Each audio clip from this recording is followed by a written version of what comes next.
Nouveau rendez-vous de l'information sur Équateur Service Télévision. Madame, Monsieur, bienvenue à toutes et à tous. À la une de ce journal, la rentrée académique prévue en octobre 2018 à l'université Denis Sassou Nguesso à Kintélé a été ramenée en septembre 2019. Les travaux étant encore en cours d'exécution, c'est ce qui ressort de la visite de terrain du Premier ministre, chef du gouvernement, Clément Mwamba. Plus de détails avec Gracien Gonga et Anthony Gonza. Cette visite de terrain a permis au Premier ministre de se faire une idée exacte du traitement de l'érosion qui menaçait les bâtiments de cette université, ainsi que le niveau d'avancement des travaux de construction de certains bâtiments. L'année dernière, on est venu ici, nous avons constaté avec beaucoup de regrets que les bâtiments étaient menacés. Donc je suis heureux d'exprimer la joie de constater que la consigne a été tenue, même avec peu de moyens. Nous avons pu consolider les bâtiments qui étaient en danger. Parce que vous avez dû voir qu'on a fait toute une grande avenue sécurisée. On a eu des caniveaux, on a des espaces qui sont aujourd'hui plantés, donc reverdis. D'ici là, avec la pluie, on aura des espaces tout à fait verts. Ça, c'était pour conforter les bâtiments existants. Peu avant cette visite, le Premier ministre a eu droit à une séance de présentation de la maquette de cette université par le président de la société Unicom. Celui-ci a saisi l'occasion pour présenter les difficultés rencontrées. Aujourd'hui, les travaux on est à un tiers d'exécution du projet.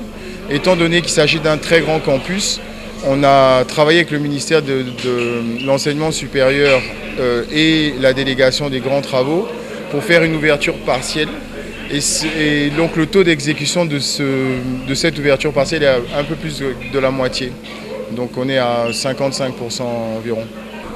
On a beaucoup de difficultés puisque comme vous imaginez, si vous n'êtes pas payé en temps, ça crée une chaîne. Donc la chaîne, c'est qu'on nous doit de l'argent à nous, on doit aux autres, et ainsi de suite. Signalant que la rentrée académique prévue pour octobre 2018 à l'université Denis Sassou Nguesso a été renvoyée en septembre 2019 en raison de la léthargie constatée dans l'exécution des travaux. Et cette visite de terrain a été aussi l'occasion pour les membres du gouvernement de toucher du doigt l'ampleur des dommages causés par des citoyens inciviques au campus de l'université Denis Sassou Nguesso. Jumela Bongo et Anthony Gonza cette fois-ci. Ce campus qui avait pourtant hébergé les athlètes pendant les 11e Jeux africains en 2015 n'est plus que l'ombre de lui-même. Matelas, splits, câbles électriques, entre autres, ont été emportés par les inciviques, ce malgré la présence des agents de la force publique. Des actes odieux selon le Premier ministre Clément Mwamba qui promet une enquête rapide. C'est un grand désastre, c'est de voir tous ces bâtiments qui ont été désossés, tous les climatiseurs, tous les cuivres qui sont enlevés, tous les bâtiments qui ont été détruits dans leur âme à la limite, des bâtiments finis. Ça a été fait par certainement des citoyens, congolais, pas congolais, mais ça a été fait par des individus. Nous avons dit au ministre de l'Intérieur, de ses services, de mener une enquête rapide pour qu'on puisse savoir quels sont les auteurs de ces actes de vandalisme trop graves pour un bien national que nous voulons mettre à la disposition de la jeunesse et de la connaissance et de la science. Cette situation, toujours selon le Premier ministre, pose un problème, celui de la protection des infrastructures universitaires et sportives, ainsi que le site de 1000 logements de Kintélé. Au chapitre transport, une délégation de la Fédération des transporteurs de la communauté économique des États de l'Afrique centrale était ce jeudi chez Fidel Dimou. Au menu de cette rencontre, la présentation de cette nouvelle structure sous-régionale au ministre congolais des Transports et de l'Aviation civile. Le point avec Jude Moutali et Erika Kabamba. C'est une délégation de la Fédération des transporteurs de la communauté économique des États de l'Afrique centrale, composée de 13 personnes, représentant 6 pays, à savoir le Congo, la RDC, le Gabon, le Cameroun, le Tchad et la République centrafricaine. Les membres de cette plateforme sous-régionale étaient donc venus non seulement présenter leur civilité au ministre des Transports congolais, mais aussi échanger sur les missions de leur structure. Transporteurs de la communauté économique de l'Afrique centrale se sont retrouvés à Libreville au Gabon. Ils ont donc créé dans ce qu'on appelle le transfert assez pour essayer de développer le transport dans la sous-région, de contribuer à la lutte contre l'insécurité transfrontalière, mais aussi à la lutte contre l'insécurité routière. Donc, et nous avons pensé que pour le faire, il faut commencer par un pays incarné par le fondateur de l'Union africaine.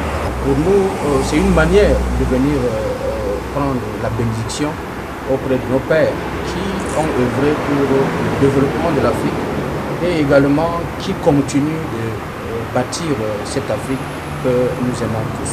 Cyril Nzundu, secrétaire général de la FETRANS CAC et coordonnateur national de la Fédération syndicale des professionnels des transports du Congo, revient ici sur le bien fondé de cette organisation sous-régionale pour les transporteurs congolais.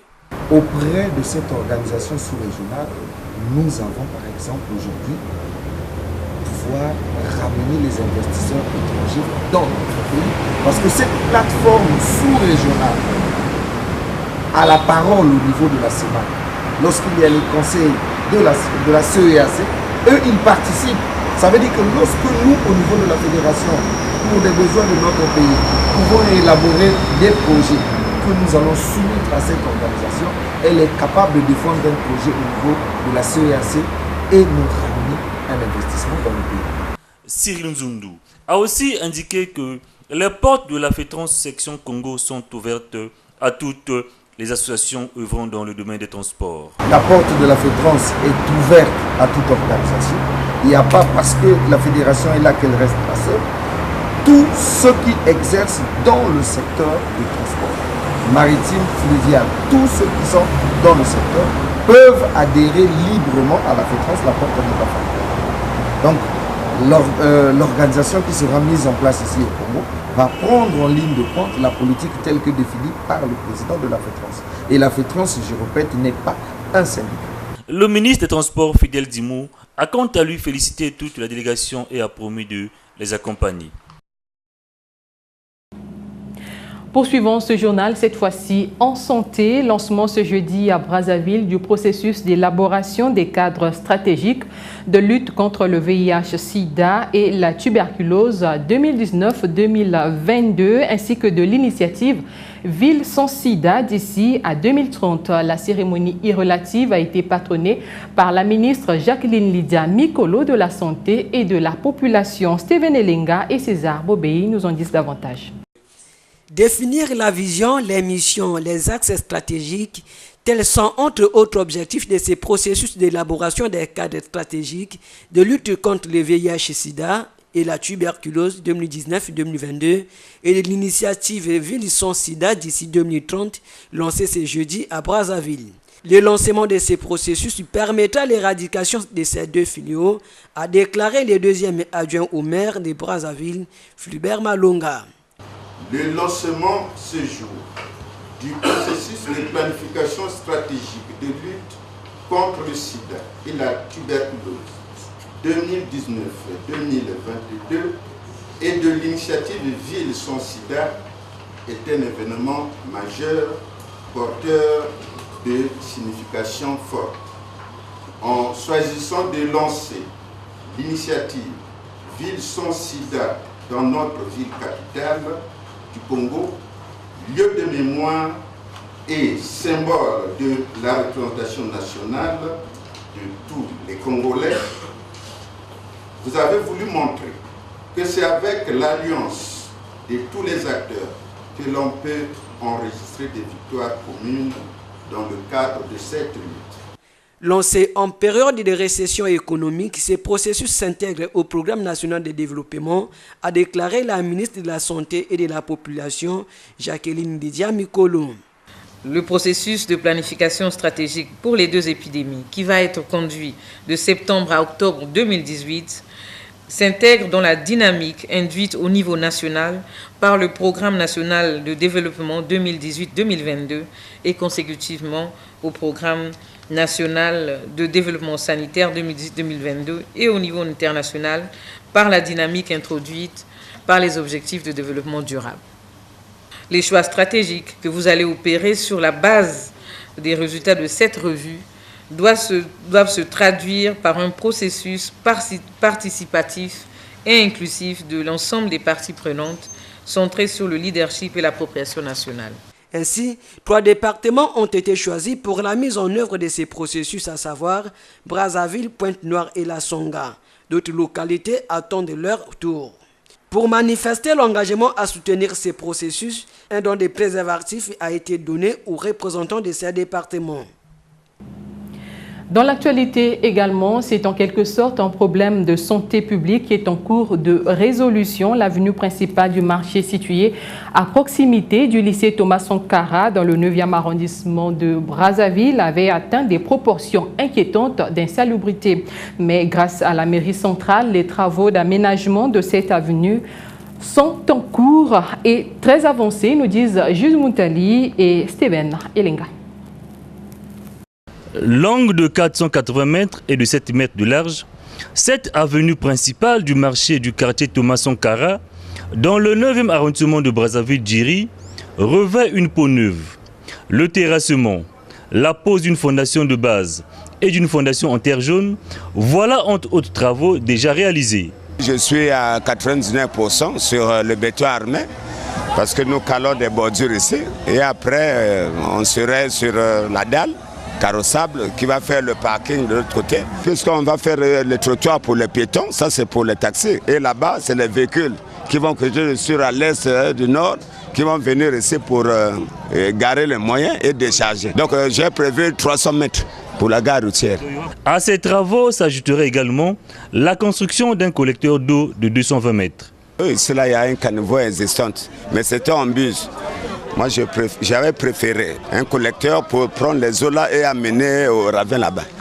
Parce qu'à l'époque, il y avait un rad qui avait fait un collecteur de 2 mètres, 2 x 2,50. Et ça existe encore. Donc les eaux d'ici là, on va jeter là-bas. De leur côté, la population riveraine salue cette initiative de la mairie centrale. Auparavant, c'était vraiment inondé. Maintenant, là, ils sont en train d'aménager là, vraiment, nous sommes vraiment très rassasiés de ça. Ce qu'ils sont en train de faire là, c'est bien, mais pour moi, je veux qu'ils puissent aller jusqu'au bout. En tout cas, je leur félicite. L'ensemble de ces travaux pourront prendre fin avant la fin de cette année, a indiqué le chef de ce chantier, Jean Prosper Etou. Trouver un loyer à Brazzaville était jadis un exercice difficile à résoudre au regard non seulement du coût exorbitant, mais aussi de la rareté des maisons à louer. Ce fut surtout pendant la période où l'on parlait embellie financière au Congo. Mais aujourd'hui, avec la crise, quelle est la réalité sur le terrain? Les prix des loyers sont-ils proportionnels à la conjoncture économique actuelle? Le constat est de Ulricha Debi et Erika Kabamba. À Brazzaville, rechercher un loyer, c'est se livrer à un marché où seuls les bailleurs et les inévitables démarcheurs font la loi. Dans les rues et avenues, ce sont les tableaux, petits ou grands, qui affichent les caractéristiques et les coûts des maisons à louer, laissés au choix des potentiels preneurs. Ces loyers affichaient grand prix il y a un peu plus de 4 ans, pendant que le portefeuille des Brazzavillois se portait bien. Mais aujourd'hui, malgré la crise financière qui sévit dans le pays, la situation ne semble pas s'améliorer selon ce locataire qui fait grise mine. Oui, je loue. Oui, 2 pièces 40 000 francs. Par rapport à la situation économique actuelle, on n'y peut rien, mon frère. Aujourd'hui, la pièce que je loue aujourd'hui, c'est 2 chambres, mais les petites chambres, le salon est petit. Mais ailleurs, on voit 2 chambres salon à 50 000 francs. Donc si je l'ai pris à 40 000 francs, cela revient à dire, je vois l'état aussi de la maison. Et quand je vois l'état de la maison, je dis non mais écoutez, 50 000 francs c'est pas bon, 40 000 francs c'est bon.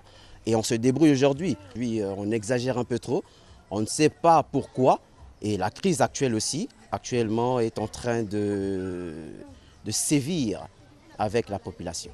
Et la population actuelle subit. Aujourd'hui, comme hier d'ailleurs, le coût d'un loyer d'une pièce se levait à au moins 30 000 francs CFA. Mais quand le propriétaire y ajoute certaines commodités telles que plafond, carreaux et toilettes modernes, le prix prend des ailes, sans compter l'eau et l'électricité. Cet autre locataire se plaint. Je loue une chambre salon C'est vraiment cher parce qu'avec la crise de nos jours, c'est difficile de payer les 30 000. Entre-temps, c'était facile parce que l'argent circulait, c'était un peu partout. On arrivait à payer nos loyers. Mais de nos jours, c'est devenu un peu difficile avec la crise. Ce sont des démarcheurs. J'avais d'abord rencontré les démarcheurs. Nous avons discuté avec eux et ils ont pu m'avoir une chambre salon. Et l'eau est à part et le courant aussi à part. 30 000, ce n'est que pour la maison. À la différence d'hier, les loyers semblent devenir facilement trouvables à Brazzaville. Dans cette parcelle, par exemple, cette maison d'une pièce est à l'attente d'un preneur depuis près d'un mois. Ce qui était difficile, voire impossible avant 2014, époque où il fallait une garantie d'au moins 5 mois pour avoir un loyer, la garantie qui est aujourd'hui à 3 mois. Et puis en sport, début de la 27e journée ce jeudi au stade Alphonse Massamba-Déba en ouverture. La Mancha a dominé Interclub par 3-1 et rejoint AS Otoo en tête du classement avec 59 points. Résumé de Fidel Sagar Diomba. La Mancha est repartie à Pointe-Noire avec 6 points glanés lors de la 26e et 27e journée. La dernière victoire devant les militaires de l'Interclub qui viennent d'enregistrer 2 défaites de suite. La Mancha a réussi d'ouvrir la marque très tôt.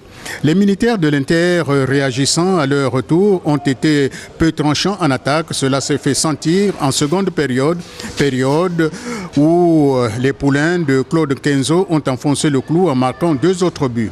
L'Inter a sauvé l'honneur sur un coup de pied de réparation. Score final 3-1 pour les visiteurs qui rejoignent AS Otoo avec 59 points. AS Otoo a encore 3 matchs de retard, parmi celui de ce samedi à Ouando contre le Cara pour le compte de cette 27e journée.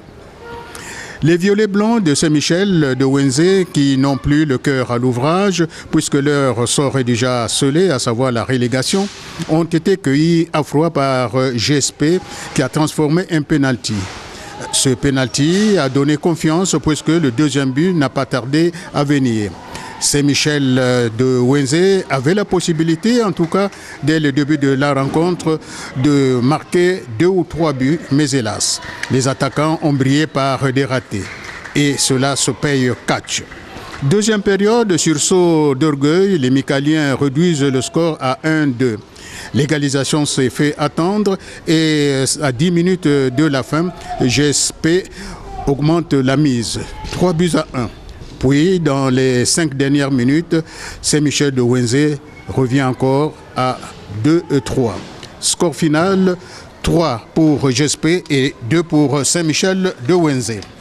La suite ce samedi, à Pointe-Noire avec Lomokanda GST, à Madingo Léopard Nico Nikoye et à Ouando, AS Otoo contre Cara, lundi patronage cheminot, FC Konzo, Tongo Football Club, ça sera à Massamba-Déba. Complètement bouclé ce journal. Merci de m'avoir reçu chez vous. Je vous retrouve très bientôt.